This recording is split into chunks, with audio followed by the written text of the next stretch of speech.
Good evening. My name is Steve Hughes, and I'm the principal here at BC High. I met most of you somewhere along the process, so it's great to see you back here tonight on this cold, miserable, kind of raw night. That's good for us. It kind of sedates the boys in school. A week and a half, 2 weeks, so to stay with the program. Purpose tonight is very simple.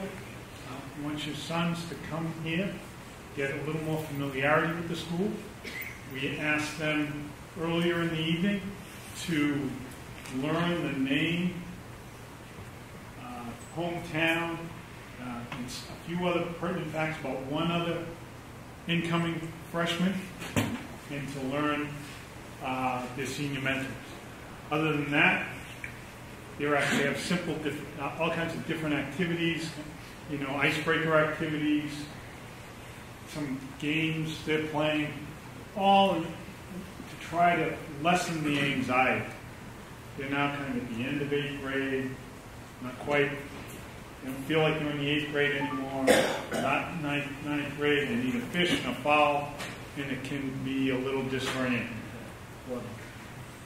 So, we have this evening to try to mitigate some of that anxiety, get them to know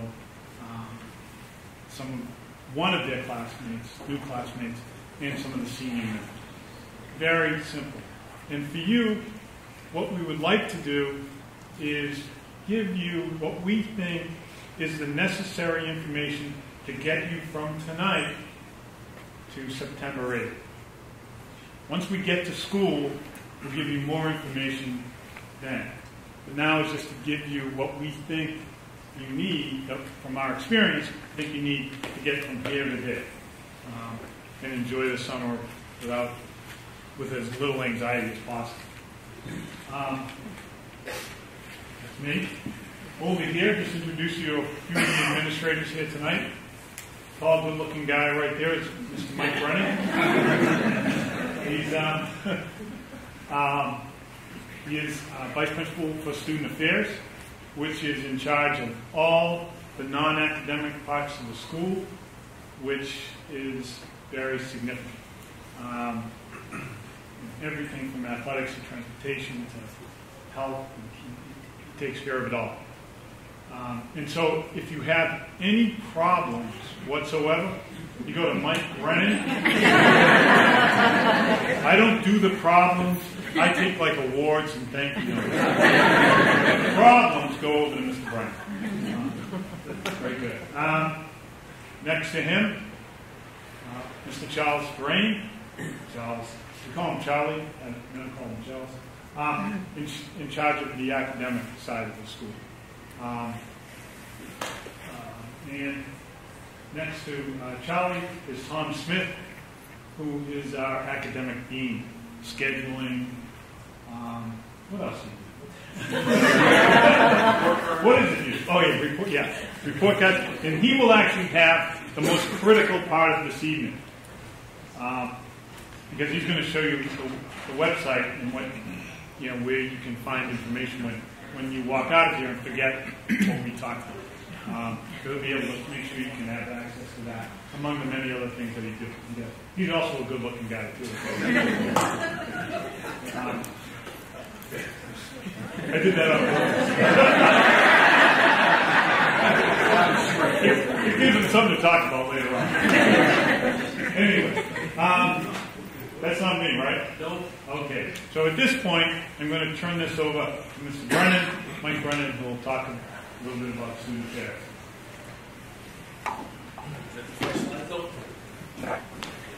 There's a couple of my college classmates in the room, and they know that they would not let me go anywhere near academics here, so I get everything done.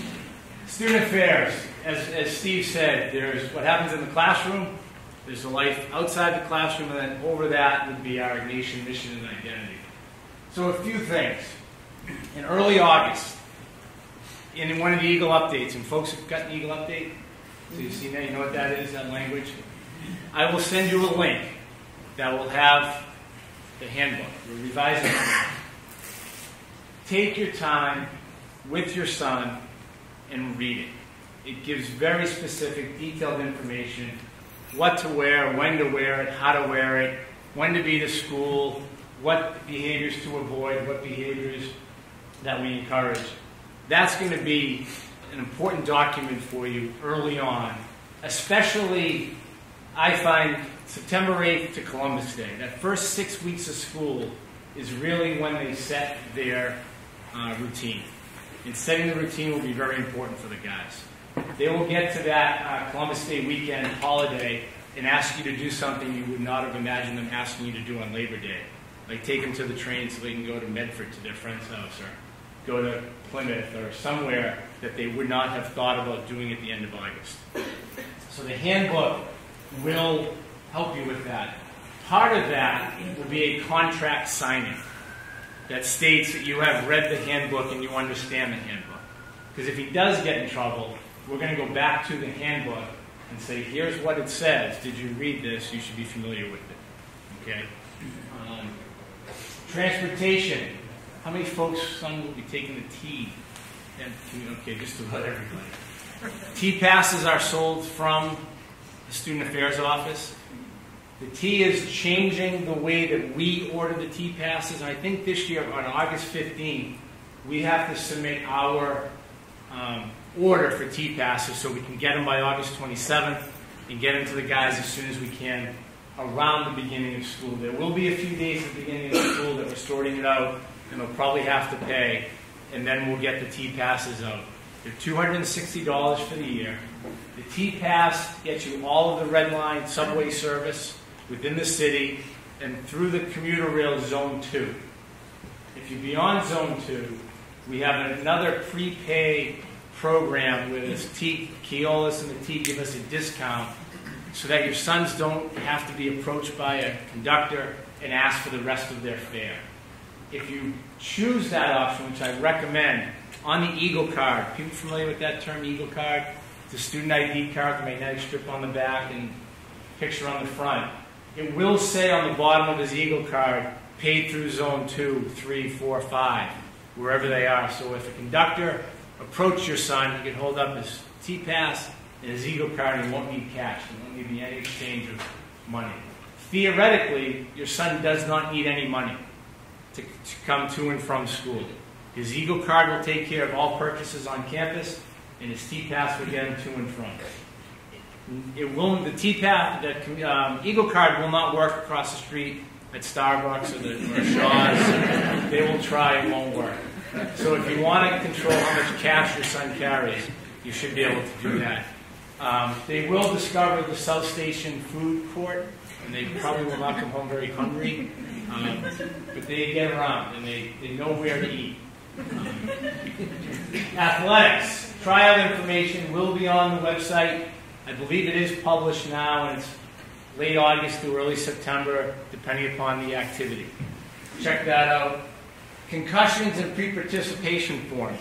In fact, I just spent the last 3 hours getting us more compliant with the state in terms of concussions.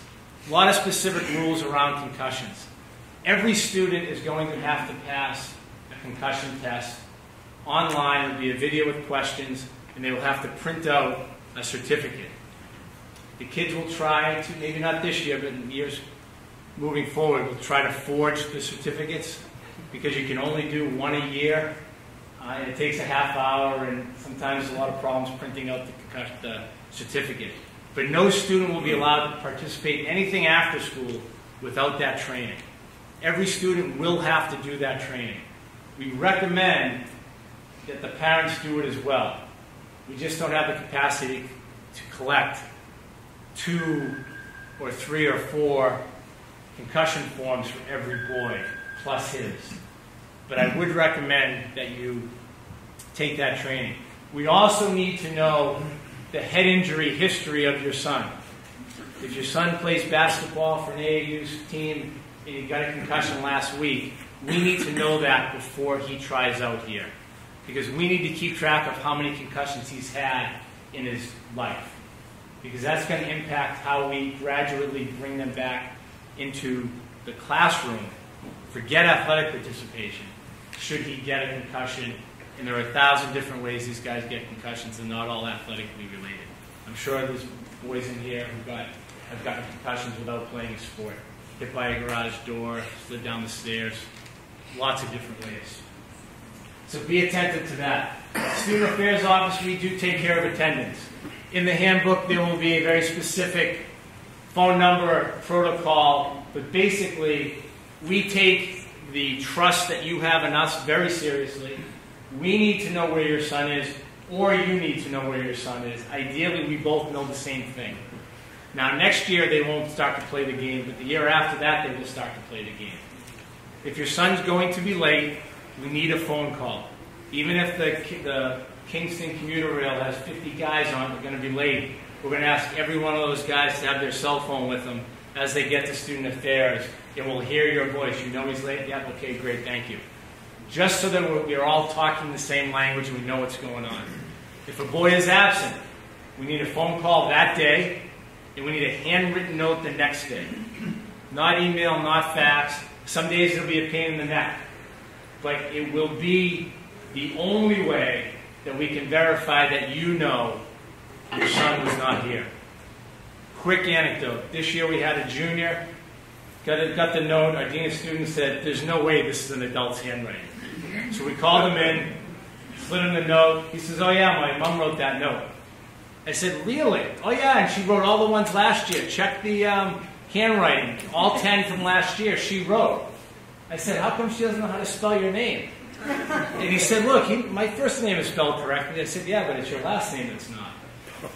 So he had been having a boy forge his notes for 2 years and told us that because of the handwritten note. If we had it from a computer or an email address, we can't verify that. So as much as it might be a pain as you're shuttling your other kids around, trying to get to work, go about your lives, writing that note makes a huge difference. And please spell everything properly. The locks. The first week of school, your son will get a BCI-issued lock. It's his lock for 4 years. We need him to have a BCI lock in case you call us and say, my son will be out and need to get into his locker. He's asleep, we forgot his combination. And they will forget them over Christmas and all that. We have keys, we can get in. If he loses it, he'll have to buy one in the bookstore. But he'll get one the first week of school. EO card, we talked about that. That's his ID card. If a boy gets jugged, we'll talk about that later in September. We take that as verification. If he doesn't have it, we give him a second jug. You need to have that Eagle card on him at all times. It's his only form of identification. I think that's it, right, Charlie? No, it's not. That's dress code. Don't worry about the details of the dress code right now. It's all detailed in the handbook. Basically, there's what it is. The only changes would be September they can wear shorts. They're wearing shorts now. And we have a liturgy dress code. It's a shirt and tie. Montserrat Mentor Project. Program, excuse me. Not quite every Friday, we change our schedule. And we carve out a half an hour, 10:10 to 10:40. And we take freshmen and sophomores and put them in groups of 10 to 13 students. The freshman will have an adult mentor, member of our faculty, and we'll have 3 senior mentors, the guys you see running around tonight with the golf shirts on, the maroon polos. There will be 3 of them in this group with your sons all year long. And the purpose, ultimately, of Montserrat is to add another layer of support for your sons, more people for him to know, but also to give him a roadmap to get involved in the life of the school. The school part's going to take care of itself in terms of who's in my class, where I'm going, who my teacher is, what my homework is. The other part of the experience is the extracurricular life and what they do outside of school and what their passions are. At the end of September, early in the first term, we'll have a co-curricular fair. The 2 Montserrats prior to the co-curricular fair will be seniors telling stories about their involvement outside of school and directing and encouraging the guys to become familiar with the list of activities and to sign up for something. Then the Montserrat after the co-curricular fair will be to review what did you sign up for, why, make sure you go. And then there's a program run by the senior mentors all year long. There's about 23 meetings. We usually don't do the Montserrat days on short weeks or before vacations, things like that. It's in the third year of its program, third year of its existence. We just 2 weeks ago programmed all of next year for all 4 classes. It's really starting to hit its stride, and it's an opportunity for us when we have issues on campus or things we want to talk about. We have time carved out, and we won't be taking class time. So we call it MMP around here. You might hear that as you start to get into the school year. The other thing that MMP will partner with, Campus Ministry has scheduled essentially all of the Friday nights in September up through Columbus Day with activities around bowling and football games and dances and whatnot. And they'll use MMP to get the guys to get excited and sign up for those. One of the MMPs we do is how to be a gentleman at the dance. And we give them very specific behaviors on how to act at the dance. And we have a little snack bar. We tell the guys, bring one of your guests up and ask what they want to drink. You should see something like, no, you have to have a drink. Take a drink. We didn't come if they said no. So you have to have a water. We get there. Hey, what else we have there, Charlie? What? The nurses is part of student affairs. Make sure all your medical forms are in. Physicals are good for 13 months. They need to be, every student, regardless of what he's going to participate in, needs the medical forms. I know that's a lot. Hopefully you take away just a glimpse of what student affairs is. We'll be back here in September with a little more detail. And when that handbook comes out, just take your time and read it. There's a lot of text that's detailed, but it'll be helpful. Thank you. Welcome. Thank you for the trust that you will have. You've shown in us already, and you will show in us over the next 4 years. Call with any needs. Thank you. Charlie.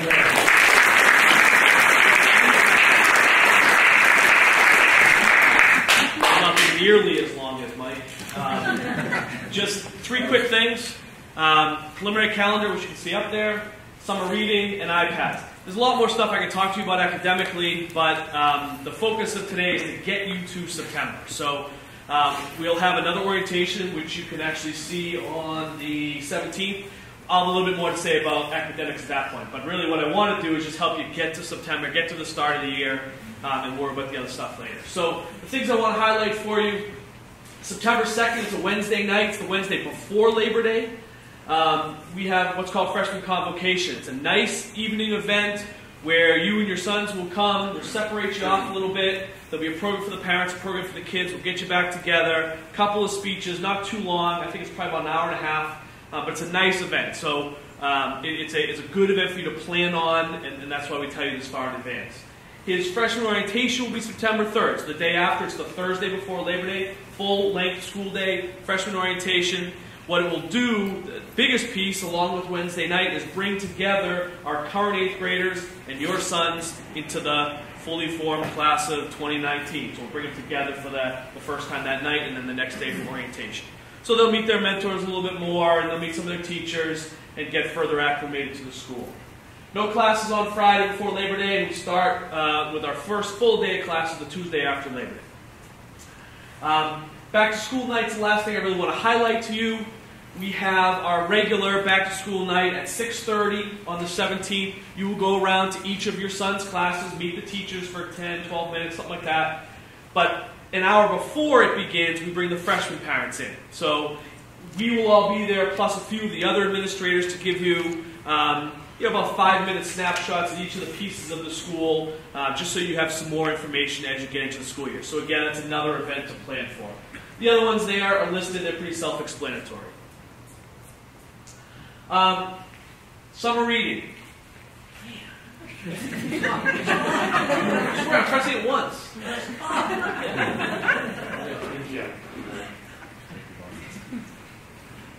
All right. 3 things, but 2 for most guys. The first one listed they got today when they met with Tom earlier. They got a packet, which is a short story, not very long, and it's their summer reading for English class. So they got that. If they don't have it, they've already messed up their first assignment. We will make it available somewhere on the website for those guys that somehow have lost it from when they saw Tom to when they see you in about a half hour. The all-school read. This is our 5th year, I believe, the all-school read. kind of a neat idea. All students from 7th grade up through the 12th grade, faculty members, parents, we put it out to alums as a book that gets chosen, and we encourage everybody to read it. What we've done the last couple years is try to bring in a speaker associated with it. So we are trying to get Brian Stevenson in to talk about Just Mercy. It's a death penalty book. We have a group of faculty members who form a committee that choose the book. So I started to read it actually this weekend. It's pretty good. Buy the book, read it with your sons. It's a great activity for you guys over the summer. The last summer reading, which doesn't apply to too many kids, but French 2 honors, there is a listening comprehension assignment. There'll be a document. Tom's going to show you where to find that. There's a document that will list off exactly what it is. So if your son is in French 2 or 2 honors, you can get the specifics there. I'm not going to press the button. Last thing is iPads. So as I'm sure you're aware, our students are required to have iPads. Next year will be our 4th year with iPads. It's been a nice, smooth transition into using that technology. The main use of it, I will say, is textbook replacement. So where 4 years ago our students used to have to buy textbooks, the backpacks would be huge and heavy, and the stack of books would be like this.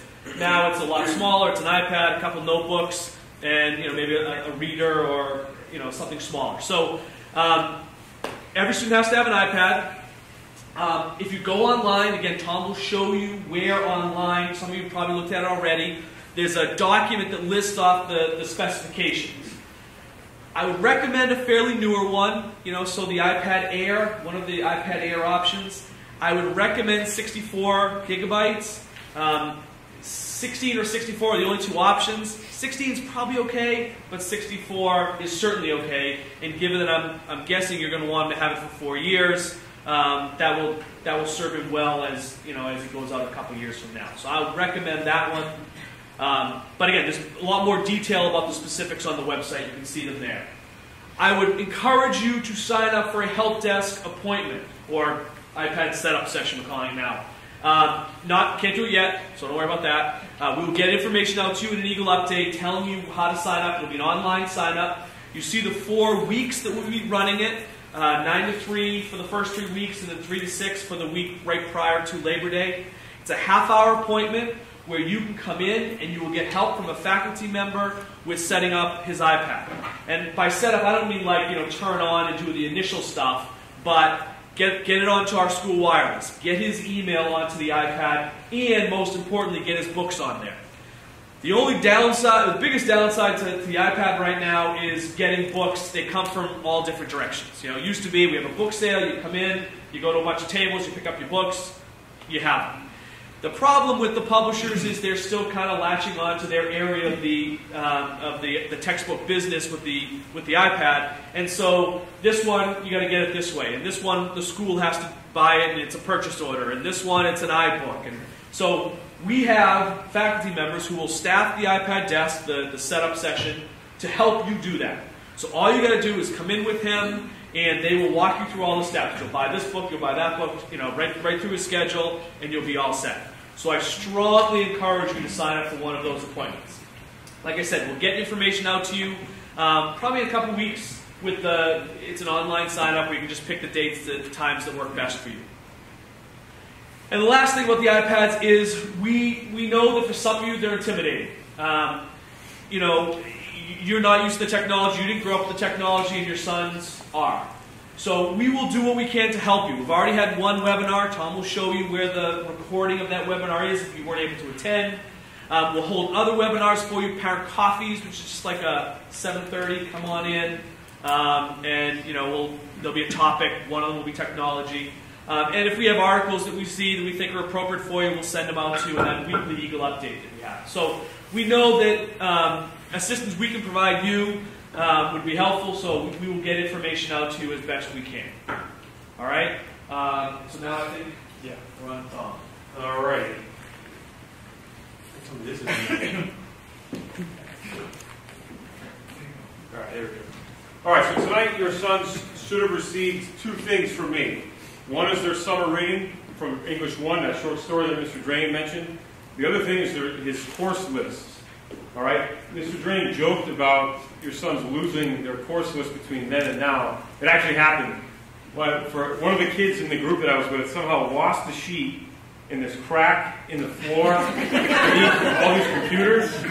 I gave it to him within 5 seconds. He'd lost it. But I already emailed it to him. We helped him set up his email. I emailed him a copy of it so he has it.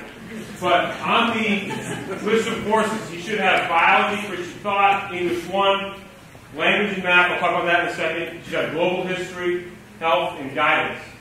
Fine art. Okay? Now, on one side is the list of courses. On the other side is a letter that explains the placement for math and language. I think all of your sons took a placement test. On that side of the letter, it sort of explains who to contact if you have questions about the placement. The course that he's been placed in reflects his placement exam. So if you have questions about that, you can email the department chairs or call them. All that information is on the sheet. You can also email me. My name and email address is on there as well. So please ask your sons for it. Hopefully they haven't lost it. And if you have any questions, let us know. Both placement test got that. Department chairs got that. All right, good. Okay, the next thing I want to talk about is website and communication.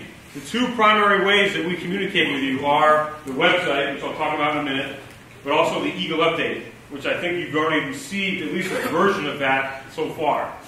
Please raise your hand if you've gotten it. Okay, good. That's more like it. All right. So the Eagle Update will come out during the year. It'll come out every Thursday night, usually in the late afternoon. It will usually have a lot more information in it than the ones that you've been receiving. The ones you've been receiving so far really just pertain to incoming 2019, orientation, stuff like that. Going forward, though, it'll have information about everything going on at the school in that week, in the coming weeks. Stuff from the academic office, the student affairs, campus ministry, service, sports, everything. All right. So if you aren't getting those emails, send an email to me at tsmith@bchigh.edu. I'll show you how to do that. But check your junk mail as well and make sure it's not going into there. All right. You'll get it a little bit over the summer, not that much. Periodically, until August 6th, and every week starting then. All right. Now let's talk about the website.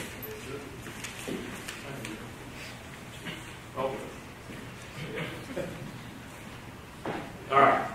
So here's our website. The first thing I want to show you on the website, this is just bchigh.edu. I want to show you the new student information page.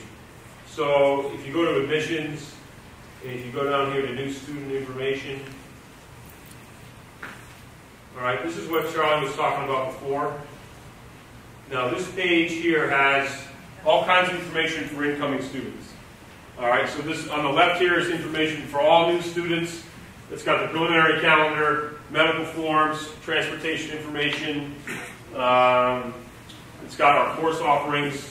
It's a course catalog. Book ordering, tuition and fee information, iPad information. So Mr. Charlie was talking about iPad specs. They're all right here on this website. All right, e-card information, etc. In the middle column here, you've got information specific to new high school students. So again, the high school checklist. Why don't we take a look at that real quick? All right, we can see how far we've come so far on the checklist. All right. So we've got math and language placement. Already done that. Website access. I think you received your credentials to log in. How many people have logged in so far? All right, good. Nice. Summer reading. We talked about that. Class schedules. You're going to get a list of courses tonight. Orientation is now. Purchasing textbooks. Let's see. We got convocation, orientation, first day of school. All right. So everything you need to know. Here's a nice checklist for you. Let's see here. What else do we have? Freshman orientation, athletic tryouts. Oh yeah, here we have the webinar links at the bottom. If you missed our webinar on course selection, our webinar on iPads, they're right here for you to view again. So again, you can either get to this page by going to admissions, clicking on new student info, or just bchigh.edu/new student. Okay, so now let's log into the website. I'm going to go in as a parent. All right. So if you click on My BC High on that page in the upper right, it goes here. This is the page that you want to bookmark. Okay? So when you go home, go to bchigh.edu, click My BC High, bookmark this page. Okay, so I'm going to go in as a parent. Your username is first name and last name together. All right, so this is a sort of a dummy parent. Password is BCHS2019. All right. So now we're into the website. Now I'm not going to go into every detail about the website because there's just too much to do right now. I'll just talk about a couple things. This is called the activity stream. Every time you log in, it dumps you onto this page. This is all the news that's going on campus. It's sort of continuously updated. If you look up here, you've got calendars, school calendar, field trips, speakers, daily cycle, fine arts calendar, events, athletics. All the calendars are here. If you want to look up in the directory, you can look up other students and you can search by town. So if you want to see other students coming to BC High from your town, if you want to set up carpools or something like that, you can do that here. I also want to show you this resources page. So if you click resources, all right, if you look at this gray box here, it says in preparation. All right, this has not been updated yet. It says for 2014, 2015. We're going to have a new link for 2015, 2016 that has everything you'll need between now and September. Okay? So stay tuned for this big gray box on the resource page, an updated version of that. All right? That'll be coming out either this week or next week. Okay? So when you log into the website, go to resources, and the in preparation button is right here. All right? I think that's all I want to say right now. There's a lot more that we can go into, but we'll do that once your son's classes are all in there, and we're talking about how to email teachers and kind of navigate every other element of the website. All right? Steve, you want to finish this off?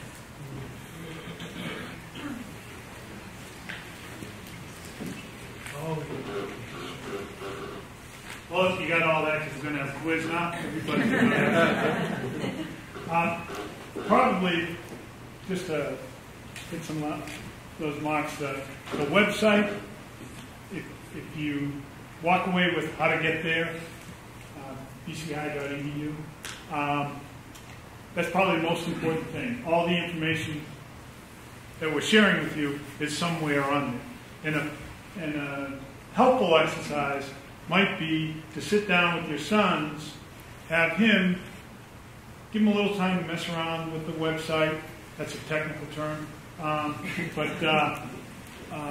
And then have him teach you what he's learned, what's on there, how to get from one place to another. It'll give you a way to just talk about what's some of the information there. What else is there? Then Mike mentioned dress code. Sometimes, the summer sales, you might want to look. Just to reiterate, collared shirt can be almost any kind of a collar. Most of them sport polos or that vintage, but it has to be a collared shirt. No jeans. They can wear sneakers. So that's dress code. You might want to take a look at that just so you're purchasing the right things. What else? As Tom mentioned, Eagle updates. We'll have maybe a couple more in June. Then for July, you won't get any, and we'll pick them back up in August. If you have any questions, if you can't figure out your login or whatever, just give us a call and we'll walk you through. It's not too intimidating. Here's kind of editorial comment. This is a time where many families consider purchasing phones for their sons. They're going to be traveling back and forth. Now, a lot of people have already done that, crossed that bridge a couple of years ago in 7th grade or whatever. But I know some people in the room are already thinking about that. This is just my personal opinion, and you can do with it what you want. If you're getting your son his first phone, my suggestion would be to not get him an iPhone or not get him a smartphone. Get him a flip phone. Get him what do we call them? Thumb phones? What's that? Go ahead. Whatever. Until they, are used to, comfortable, you're confident that they can handle. There's a lot in an iPhone that nobody needs. I think somebody was reading an article a few months ago. There's as much computing power in an iPhone as there was in the Apollo rockets. Why would we do that to a 13-year-old?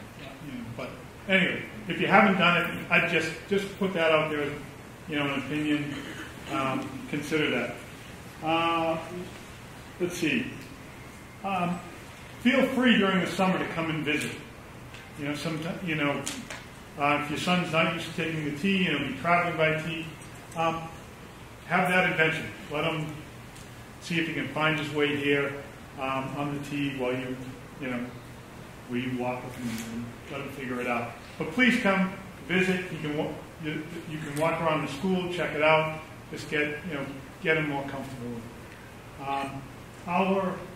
Wait a second. Can you have the next slide? No, come back to it. Okay.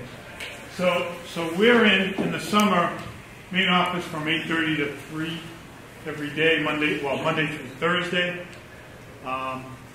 So feel free to come by during those days. If you have any questions, call. We're light staff during the summer, but we'll get back to you and try to answer whatever questions that you might have. Call and leave a message. Student affairs, again, you can call. We have a lighter staff on, but give us a couple of days, we'll get back to you. There's always somebody in the main office, so that's a 3,900 number. The other, mission identity, you won't need that till September. May not even till October. Who knows? And let's see. One last question. For how many of you is this your oldest or only? Okay. Now just keep your hands up for a second. Now look at the people who don't have their hands up, because they can be a great resource to you locally. It's a great time of life. I love working with this age group. Been doing it now for a long time. There's a lot of change that goes on here. It rivals the first 4 years of your life in terms of how much change goes on. So it's very exciting. It's a lot of fun. It's exasperating. But it really is a great time of life. And I think, after my experience is, it's the last time you get to sit in the front seat, as you watch your life go on. You go to college, you move back another circle, concentric circle. And as it should be, right? You teach them to be independent, but that's when they go and become that. So I find this time, it's the last time you're right up front. So as best you can, really try to enjoy it. It's quite a ride, but it's really a lot of fun. Mike, can you go back? Well, yeah, can you do it? Go back one slide. Yeah. That crack technology. All right, and if you have any questions on finance, they give me the good one, right? I don't have any money, so don't call me. But that's the finance one. Is that the last thing I have to say? Anyway. All right, I think that's the last thing. Okay. But there's a reiteration. Convocation. As Charlie said, very nice. Orientation. First day of class, September 8th. It is the latest it can be this year. This year was the earliest. Funny how that happened. First day of classes. Back to school night, September 17th. We will have a meeting for freshman parents on that day. about a week and a half into school, where we will try to give you, again, kind of the information that you need to know as they're hitting freshman year. So it's an hour, and then you go to their class, you follow their class schedule, and in 10 minutes in each class, you meet the teacher, wear your sneakers, floors are hard, a lot of movement. All right, so their sons are out there? They're and you have to take them home. Have a great night. Thanks very much.